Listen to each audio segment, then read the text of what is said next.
প্রিয় দেশবাসী, শিশু, কিশোর কিশোরী, তরুণ তরুণী, ছাত্রছাত্রী, নারী পুরুষ, নবীন প্রবীণ, আপনাদের সকলের প্রতি আমার আন্তরিক সালাম ও গভীর শ্রদ্ধা। আসসালামু আলাইকুম। শুরুতেই আমি দেশের সবাইকে শুভেচ্ছা জানাচ্ছি। দীর্ঘ 17 বছর পর একটি উৎসব মুখর, অংশগ্রহণমূলক ও শান্তিপূর্ণ জাতীয় নির্বাচন সফলভাবে সম্পন্ন করার জন্য এই নির্বাচনের মাধ্যমে জনগণ, ভোটার, রাজনৈতিক দল, প্রার্থী, নির্বাচন সংশ্লিষ্ট প্রতিষ্ঠান ও আইনশৃঙ্খলা বাহিনী সম্মিলিতভাবে একটি প্রশংসনীয় নজির সৃষ্টি করেছে।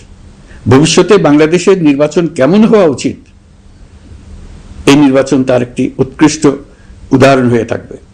প্রিয় দেশবাসী, বিগত 18 মাস আমার উপর অর্পিত দায়িত্ব নিষ্ঠার সাথে পালন শেষে একটি নির্বাচিত সরকারের কাছে দায়িত্ব হস্তান্তরের প্রাক্কালে অন্তর্বর্তী সরকারের প্রধান উপদেষ্টা হিসেবে আজ আমি আপনাদের কাছ থেকে বিদায় নেবার জন্য উপস্থিত হয়েছি। আজ বিদায়ের দিনে 5ই আগস্টের কথা স্মরণ করে আপনাদের কিছু কথা বলবো। কি মহা মুক্তির দিন ছিল সেদিনটি, সে কি আনন্দের দিন। বাংলাদেশিরা দেশে বিদেশে যে যেখানে ছিল আনন্দে চোখের পানি ফেলেছিল। দৈত্যের গ্রাস থেকে তরুণ ছাত্রছাত্রীরা দেশকে বের করে এনেছে, দেশ মুক্ত হয়েছে। কিন্তু দেশ সম্পূর্ণ অচল। এই অচল দেশটিকে কিভাবে সচল করা যাবে সেটা ছিল সবার মনে। অভ্যুত্থানের ছাত্র নেতারা ঠিক করলো দেশকে সচল করার জন্য একটি সরকার লাগবে। সরকার গঠন ও চালাবার জন্য তারা আমাকে খবর দিল। আমি তখন বিদেশে, আমি দায়িত্ব নিতে রাজি না। তারা জাতির প্রতি কর্তব্য পালনের কথা বলে আমাকে রাজি করালো। 18 মাস পর এখন আমার যাওয়ার পালা। আমি আজ আমার কাজ হতে বিদায় নিতে আপনাদের সামনে এসেছি। আমাদের প্রথম কাজ ছিল দেশকে সচল করা। এটি ছিল সবচেয়ে কঠিন কাজ। যারা দেশকে লুটে পুটে খেত তারাই দেশের এই যন্ত্র চালাতো। তাদের একান্ত অনুগত লোকজন নিয়ে অভ্যুত্থানের সঙ্গে সঙ্গে সবাই পালিয়ে গেছে। বড় কর্তা পালিয়েছে, মাঝারি কর্তা পালিয়েছে, অন্যরা ভুল পাল্টিয়েছে অথবা আত্মগোপনে চলে গেছে। কেউ নানা জনের সুপারিশ নিয়ে আসছে, তারা অভ্যুত্থানের গোপন সৈনিক ইত্যাদি। সরকারের ভেতর যারা পালিয়ে যাননি তাদের মধ্যে কাকে বিশ্বাস করবেন, কাকে বিশ্বাস করবেন না, এটি মহাসংকট হয়ে দাঁড়ালো। যতই মৃতদেহের অঙ্গ প্রত্যঙ্গবিহীন দেহের সন্ধান আসছিল ততই তারা চিহ্নিত হচ্ছিল। সেই থেকে 18 মাস চলে গেছে। অবশেষে 12ই ফেব্রুয়ারি আসলো। 1.5 যুগ পরে দেশে একটি জাতীয় নির্বাচন এবং ব্যাপক সাংবিধানিক পরিবর্তনের জন্য সর্বসম্মত জুলাই সনদের উপর গণভোট অনুষ্ঠান হলো।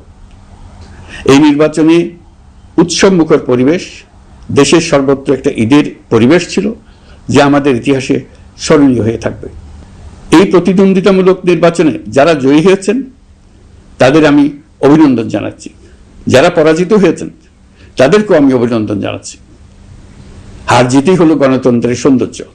যারা জয়ী হয়েছেন তারা মোট ভোটের প্রায় অর্ধেক পেয়েছেন। যারা জয়ী হতে পারেননি তারাও মোট ভোটের অর্ধেক পেয়েছেন। যারা জয়ী হতে পারেননি তারা এই জেনে আশ্বস্ত হবেন যে প্রায় অর্ধেক ভোটার আপনাদের উপর আস্থা রেখেছে। আগামী দিন নতুন সরকার দায়িত্ব গ্রহণ করবে। এর মাধ্যমে আমাদের 18 মাসের দায়িত্বের সমাপ্তি হবে। 24শে জুলাই মাসে বাংলাদেশের মানুষ এক অভূতপূর্ব অভ্যুত্থানের মধ্য দিয়ে তাদের মুক্তি, আকাঙ্ক্ষা ও মর্যাদার দাবি উচ্চারণ করেছিল। সেই সময় দেশ একটি গভীর রাজনৈতিক, অর্থনৈতিক, প্রাতিষ্ঠানিক ও মানবিক সংকটে নিপতিত ছিল। রাষ্ট্রযন্ত্রের উপর মানুষ আস্থা হারিয়ে ফেলেছিল। গণতন্ত্র হয়েছিল ধূলিসাৎ, ভবিষ্যৎ ছিল অনিশ্চিত। ঠিক সেই সংকটময় সময়ে আমাকে আহ্বান জানানো হয়েছিল একটি লক্ষ্য সামনে রেখে বাংলাদেশকে আবার স্বাভাবিক জীবনে ফেরানোর জন্য 3টি দায়িত্ব দেওয়া হয়েছিল: সংস্কার, বিচার এবং নির্বাচন। আমি ও আমার সহকর্মীরা সবাই আমরা সেই অঙ্গীকার রক্ষার চেষ্টা করে গেছি। কোথায় কতটুকু সাফল্য অর্জন করতে পেরেছি, কোথায় ব্যর্থ হয়েছি, সে বিচারের ভার আপনাদের উপর থাকলো। আমাদের প্রচেষ্টায় কোনো ঘাটতি ছিল না। আমরা মানবতা বিরোধী অপরাধ, দুর্নীতি ও অনিয়মের বিচার প্রক্রিয়াকে রাজনীতি ও প্রতিশোধের ঊর্ধ্বে রেখেছি। আমরা ভঙ্গুর প্রতিষ্ঠানগুলোর প্রশাসনিক, বাণিজ্যিক, আর্থিক সংস্কারে হাত দিয়েছি, যাতে ভবিষ্যতে কোনো সরকার জনগণের ইচ্ছার বিরুদ্ধে নিজেকে স্থাপন করতে না পারে। আর সর্বোপরি আমরা একটি উৎসবমুখর, অবাধ, নিরপেক্ষ, শান্তিপূর্ণ, পরিচ্ছন্ন ও বিশ্বাসযোগ্য জাতীয় নির্বাচনের আয়োজন করেছি, যার মাধ্যমে জনগণ আবার তাদের ভোটাধিকার ফিরে পেয়েছে। এই নির্বাচন কেবল একটা ক্ষমতা হস্তান্তরের প্রক্রিয়া নয়, এটি বাংলাদেশের গণতান্ত্রিক ব্যবস্থার নতুন অভিযাত্রার সূচনা, নতুন বাংলাদেশের জন্ম। এই অর্জনের পেছনে যারা ছিলেন, জুলাইয়ে রাস্তায় নেমে আসা প্রতিবাদকারী তরুণ তরুণীরা, সেই সাহসী মানুষগুলো, শহীদ ও আহতরা, তাদের প্রতি আমি গভীর শ্রদ্ধা ও কৃতজ্ঞতা জানাচ্ছি। তাদের অভূতপূর্ব ত্যাগ ছাড়া এই পরিবর্তন সম্ভব হতো না। এই প্রক্রিয়া সফল করতে দেশের আবালবৃদ্ধ বনিতা সকলেই সহযোগিতা করেছেন। প্রাতিষ্ঠানিক দিক থেকে দেশের রাজনৈতিক দলসমূহ, নির্বাচন কমিশন, সকল আইনশৃঙ্খলা বাহিনী, সশস্ত্র বাহিনী, সরকারি কর্মকর্তা কর্মচারী ও প্রশাসনের প্রতিটি স্তরের সদস্যরা আন্তরিক সহযোগিতা করেছেন। আপনাদের প্রতি আমার আন্তরিক কৃতজ্ঞতা রইল। আপনাদের ধৈর্য, পেশাদারিত্ব ও আস্থার উপর ভর করেই এই পথ চলা সম্ভব হয়েছে। প্রিয় দেশবাসী, 24-এর গণঅভ্যুত্থানের সময় দেয়ালে দেয়ালে তরুণরা যে নতুন বাংলাদেশের স্বপ্ন এঁকেছিল, তার কেন্দ্র ছিল প্রাতিষ্ঠানিক সংস্কার। সেই প্রত্যাশা বাস্তবায়নে অন্তর্বর্তী সরকার প্রায় 130টি নতুন আইন ও সংশোধনী প্রণয়ন করেছে এবং প্রায় 600টি নির্বাহী আদেশ জারি করেছে, যার প্রায় 84% ইতিমধ্যে বাস্তবায়িত হয়েছে। এই সংস্কারসমূহ নাগরিক অধিকারকে সংহত করেছে, বিচার ব্যবস্থাকে শক্তিশালী করেছে এবং গুম, খুন ও বিচার বহির্ভূত হত্যার সংস্কৃতি যেন আর কখনো ফিরে না আসে সেটা নিশ্চিত করেছে। আমরা দায়িত্ব গ্রহণের সময় দেশের আইনশৃঙ্খলা পরিস্থিতি ছিল অত্যন্ত ভঙ্গুর। থানাগুলো ছিল পুলিশ শূন্য, জনগণের মধ্যে আস্থার বদলে ভয় ও শঙ্কা তৈরি হয়েছিল। ধাপে ধাপে আমরা সেই অবস্থার পরিবর্তন ঘটিয়েছি। আজ পুলিশ আর মারণাস্ত্র ব্যবহার করে না, বেআইনিভাবে কাউকে তুলে নিয়ে যায় না, বন্দুকযুদ্ধের নামে হত্যা করে না, পুলিশ ও গোয়েন্দা বাহিনীর ভয়ে কাউকে ডিলিট বাটন চাপতে হয় না। জনবান্ধব ও জবাবদিহিমূলক বাহিনী হিসেবে গড়ে তোলার লক্ষ্যে পুলিশ কমিশন অধ্যাদেশ 2025 প্রণয়ন করা হয়েছে। বিচার বিভাগকে স্বাধীন ও শক্তিশালী করতে পৃথক সচিবালয় গঠন, বিচারক নিয়োগের স্বচ্ছ কাঠামো এবং দেওয়ানি ও ফৌজদারি আইনে যুগান্তকারী সংস্কার করা হয়েছে। সেপারেশন অব জুডিশিয়ারির জন্য মাজদার হোসেন মামলার রায় আমরা বাস্তবায়ন করে গেলাম। গুমকে মানবতার বিরুদ্ধে অপরাধ হিসেবে স্বীকৃতি দিয়ে আন্তর্জাতিক অপরাধ ট্রাইব্যুনাল আইন সংশোধন করা হয়েছে। বিচার প্রক্রিয়াকে স্বচ্ছ করতে রায় সরাসরি সম্প্রচারের সুযোগ, বিদেশি আইনজীবী নিয়োগ এবং অন্তর্বর্তী আপিলের বিধান যুক্ত করা হয়েছে। বাংলাদেশ যেন আর কখনো মানবাধিকারহীন রাষ্ট্রে পরিণত না হয় সেই লক্ষ্যে জাতীয় মানবাধিকার কমিশন অধ্যাদেশ জারি করা হয়েছে এবং কমিশন গঠন করা হয়েছে।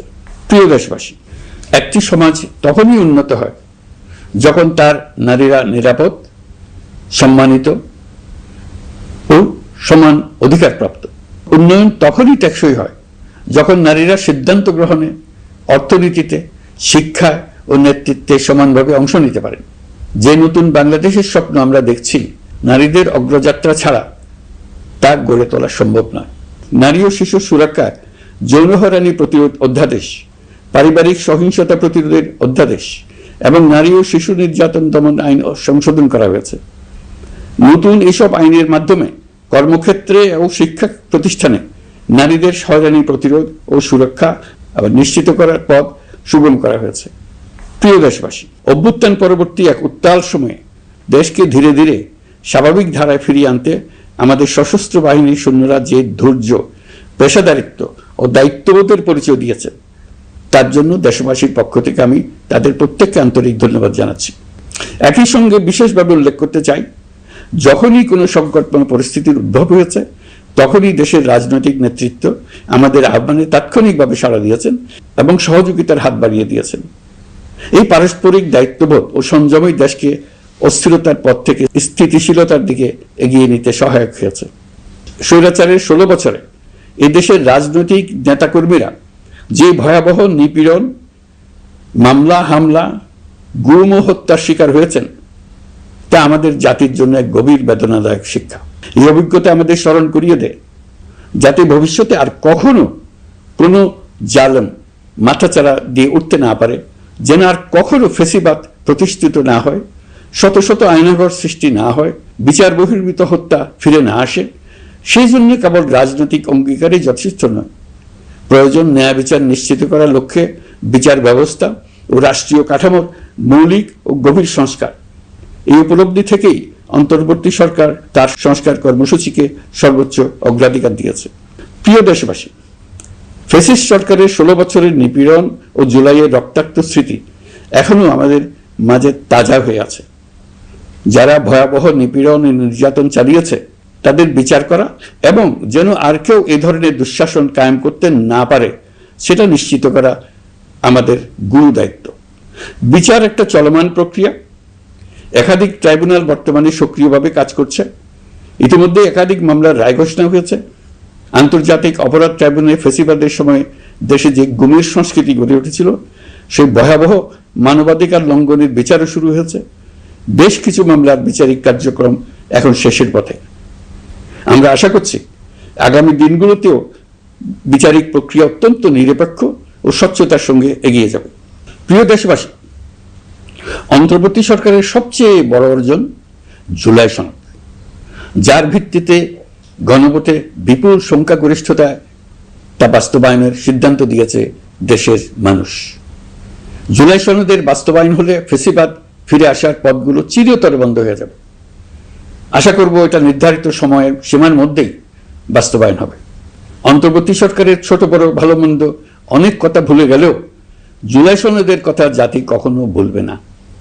এই সনদ রচনা এবং গণভোটে পাশ করানোর জন্য আমি সকল রাজনৈতিক দল, সামাজিক সংগঠন, অধিকার রক্ষা প্রতিষ্ঠান যারা অক্লান্ত পরিশ্রম করেছে তাদের সবাইকে আজ অভিনন্দন জানাচ্ছি। এই নির্বাচনে প্রথমবারের মতো প্রবাসীদের ভোট দেওয়ার সুযোগ সৃষ্টি করা হয়েছে। যখন একজন ভোটার গর্ব করে এই নির্বাচন ও গণভোটে ভোট দেওয়ার অভিজ্ঞতা সোশ্যাল মিডিয়ায় বলে, তখন একজন নাগরিক হিসেবে আমি আনন্দ ধরে রাখতে পারি না।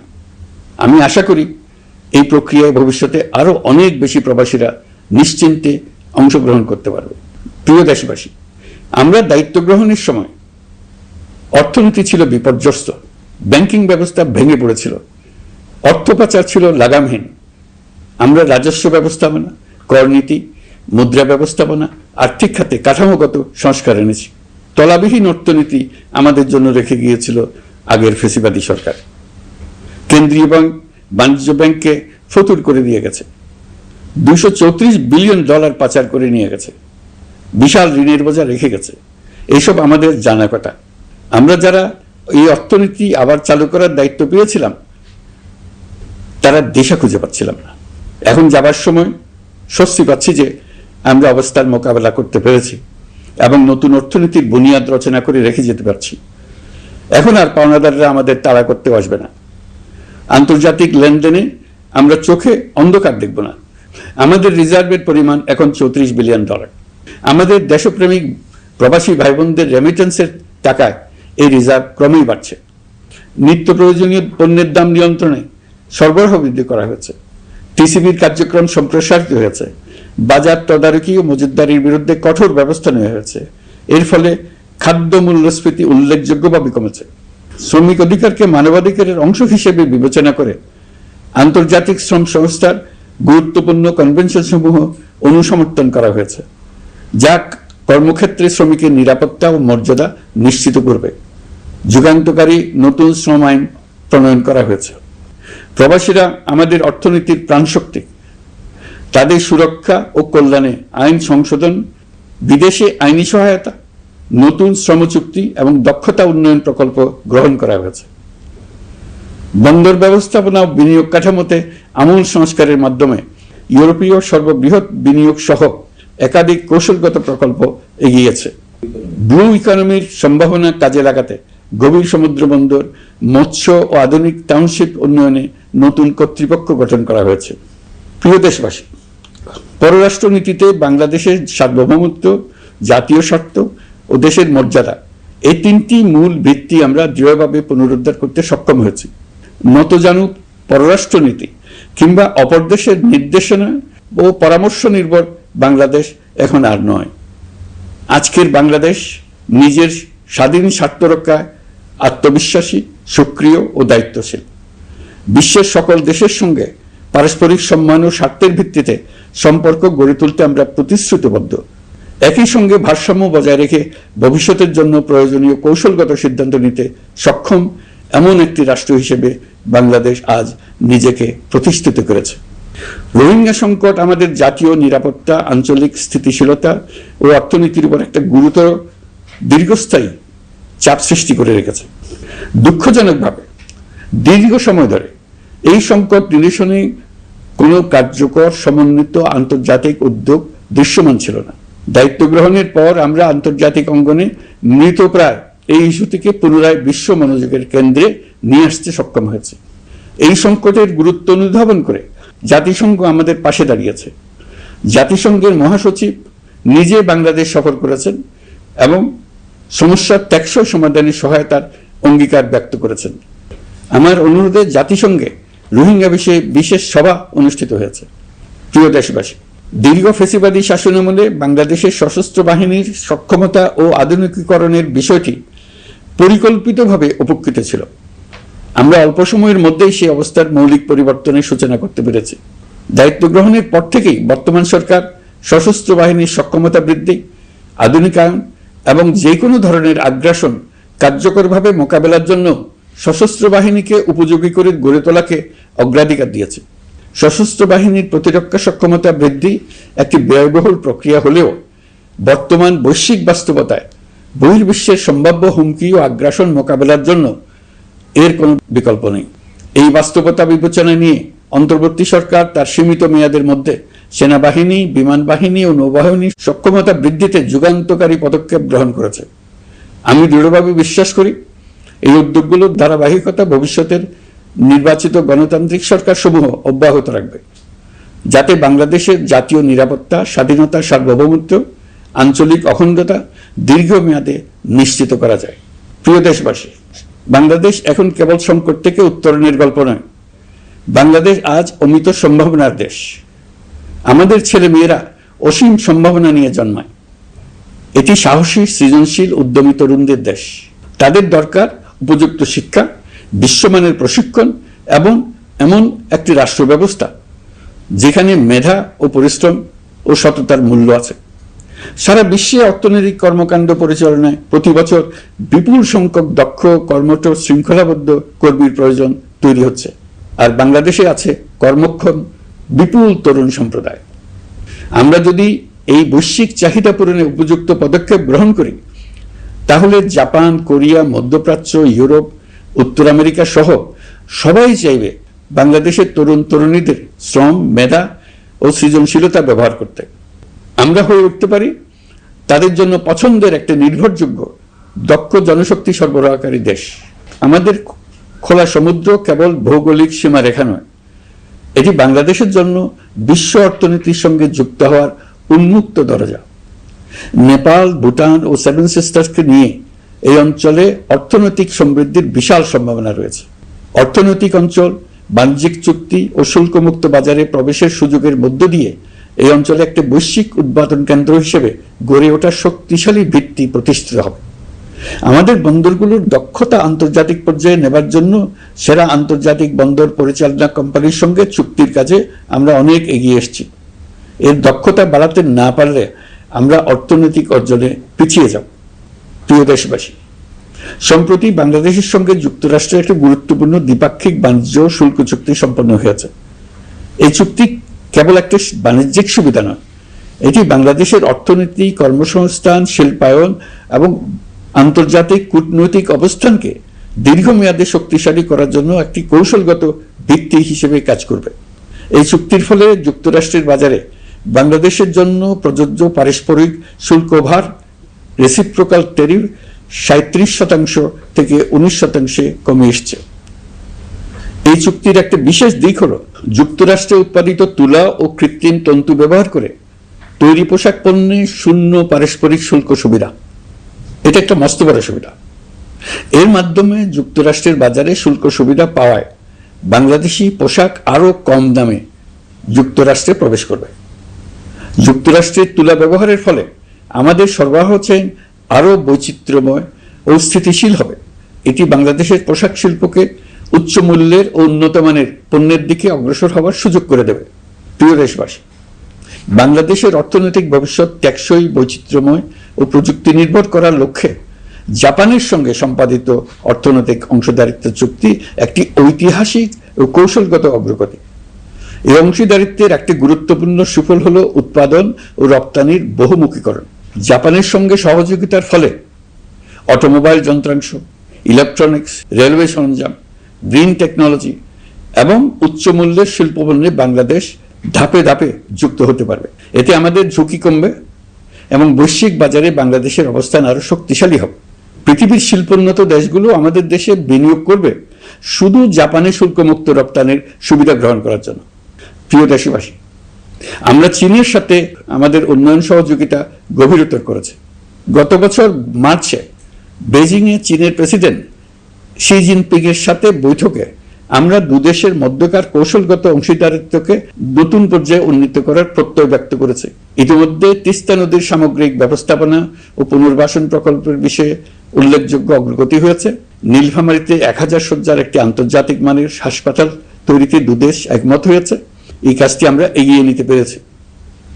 আমরা এমন একটি বাংলাদেশ গড়ে তুলতে চাই যে বাংলাদেশ শুধু স্বল্প মূল্যের শ্রমনির্ভর অর্থনীতি নয়, বরং দক্ষতা ও প্রযুক্তি ও মূল্য সংযোজন ভিত্তিক অর্থনীতিতে রূপান্তরিত হবে। তবে আমি স্পষ্টভাবে বলতে চাই, এই সম্ভাবনা বাস্তবে রূপ নিতে হলে 3টি বিষয়ের কোনো বিকল্প নেই: শিক্ষা, প্রশিক্ষণ এবং সততা। অতীতে রাষ্ট্রীয় ব্যবস্থাপনায় সীমাহীন দুর্নীতি, অসততা, অনিয়ম ও জালিয়াতিকে উৎসাহিত করা হয়েছিল। সেই সংস্কৃতি আমাদের পেছনে টেনে রেখেছিল, আমাদের বিশ্বাসযোগ্যতা ক্ষুণ্ণ করেছিল। নতুন বাংলাদেশকে সেই পথ থেকে সরে আসতে হবে। আমাদেরকে প্রতিজ্ঞাবদ্ধ হতে হবে নিয়ম মানায়, প্রতিশ্রুতি রক্ষা, মান বজায় রাখা, রাষ্ট্রের প্রতিটি স্তরকে দুর্নীতিমুক্ত করায়, স্বচ্ছতা ও দায়বদ্ধতা নিশ্চিত করা। প্রিয় দেশবাসী, আমরা শূন্য থেকে শুরু করিনি, শুরু করেছি মাইনাস থেকে। ধ্বংসস্তূপ পরিষ্কার করে প্রতিষ্ঠান দাঁড় করিয়ে তারপরে সংস্কারের পথ ধরেছে। আজ অন্তর্বর্তী সরকার বিদায় দিচ্ছে, কিন্তু গণতন্ত্র, জবাবদিহিতা, বাক স্বাধীনতা, অধিকার চর্চার যে ধারা শুরু হয়েছে তা যেন কখনো থেমে না যায়। আমরা রাষ্ট্রীয় দায়িত্ব ছেড়ে গেলেও নতুন বাংলাদেশ গড়ার সার্বিক দায়িত্ব আমার, আপনার, আমাদের সবার। আমাদের সকলের দায়িত্ব দেশকে সত্যিকারের গণতন্ত্র হিসেবে পরিস্ফুটিত করা। জুলাই গণঅভ্যুত্থান আমাদের জন্য এই দরজা খুলে দিয়েছে। আমরা যদি স্বপ্ন, আকাঙ্ক্ষা ও শক্তিকে বাঁচিয়ে রাখতে পারি, তবে বাংলাদেশের অগ্রযাত্রা কেউ থামাতে পারবে না। গণঅভ্যুত্থানে যারা প্রাণ দিয়েছে, শরীরের অঙ্গ হারিয়ে দুঃসহ জীবনযাপন করছে, যাদের লাশ পুড়িয়ে ফেলা হয়েছে, যাদের লাশ এখনো খুঁজে পাওয়া যাচ্ছে না, যারা অল্পের জন্য বেঁচে গেছে, তাদের সকলের আত্মত্যাগকে এই জাতি যেন কোনোদিন ভুলে না যায়। প্রতিটি রাষ্ট্রীয় সিদ্ধান্ত গ্রহণে আমরা যেন তাদের ছবি মনে রেখে সিদ্ধান্ত নিই। আমাদের পরবর্তী প্রজন্মকে ক্ষমতাবানদের কিভাবে নিয়ন্ত্রণে রাখতে হয় সেই শিক্ষাটি যেন দিয়ে যেতে পারে।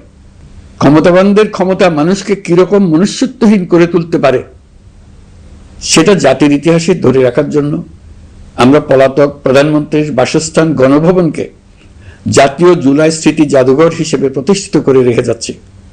এখানে আপনাদের স্মৃতির বাস্তব নমুনা সংরক্ষণ করে রাখা হয়েছে। জাদুঘর যখন জনসাধারণের জন্য খুলে দেওয়া হবে, তখন আপনি যেখানেই থাকুন, দেশে থাকুন, বিদেশে থাকুন, আমি অনুরোধ করব আপনি সপরিবারে একবার এসে কিছুক্ষণ জাদুঘরে কাটিয়ে যাবেন। প্রিয় দেশবাসী, আসুন আমরা এমন একটি বাংলাদেশ করি যেখানে সম্ভাবনা সীমাহীন আর স্বপ্নের কোনো সীমানা নেই। গত 18 মাসে ক্রমান্বয়ে এদেশের মানুষের মধ্যে গণতন্ত্র, একটি কল্যাণমূলক শাসন ব্যবস্থা, বাক স্বাধীনতা, ক্ষমতাকে প্রশ্ন করতে পারা, সমালোচনা করতে পারা, জবাবদিহিতায় আনতে পারার যে চর্চা শুরু হলো, উৎসবমুখর পরিবেশে নির্বাচন আয়োজন করে জনগণের অধিকার নিশ্চিত হলো, এই ধারা যেন কোনো রকমেই হাতছাড়া হয়ে না যায়। আমি বিশ্বাস করি বাংলাদেশের আপামর জনসাধারণ এবং সকল রাজনৈতিক পক্ষ ইস্পাত কঠিন ঐক্যের মাধ্যমে এই ধারাকে আগামী দিনগুলোকে রক্ষা করবে, সমৃদ্ধ করবে। অধিকারের বিষয়, দেশের স্বাধীনতা সার্বভৌমত্বের বিষয় পরবর্তী প্রজন্মের জন্য একটি সুন্দর বাংলাদেশ গড়ে তোলার প্রত্যয়ে দৃঢ় থাকতে হবে। দলমত, ধর্ম, বর্ণ, নারী পুরুষ নির্বিশেষে সবাইকে আহ্বান জানাই একটি ন্যায়ভিত্তিক, মানবিক ও গণতান্ত্রিক বাংলাদেশ গড়ে তোলার সংগ্রাম অব্যাহত রাখতে। এই আহ্বান জানিয়েই আমি অত্যন্ত আশাবাদের সঙ্গে আজ আপনাদের কাছ থেকে বিদায় নিচ্ছি। দেশের শিশু, কিশোর কিশোরী, তরুণ তরুণী, ছাত্রছাত্রী, নারী পুরুষ, নবীন প্রবীণ, আমার দায়িত্ব থেকে বিদায় নেবার এই প্রাক্কালে আপনাদের সকলের প্রতি আন্তরিক ধন্যবাদ জানাচ্ছি। আমার জন্য দোয়া করবেন। মহান আল্লাহ আমাদের সকলের সহায় হন। আল্লাহ হাফেজ।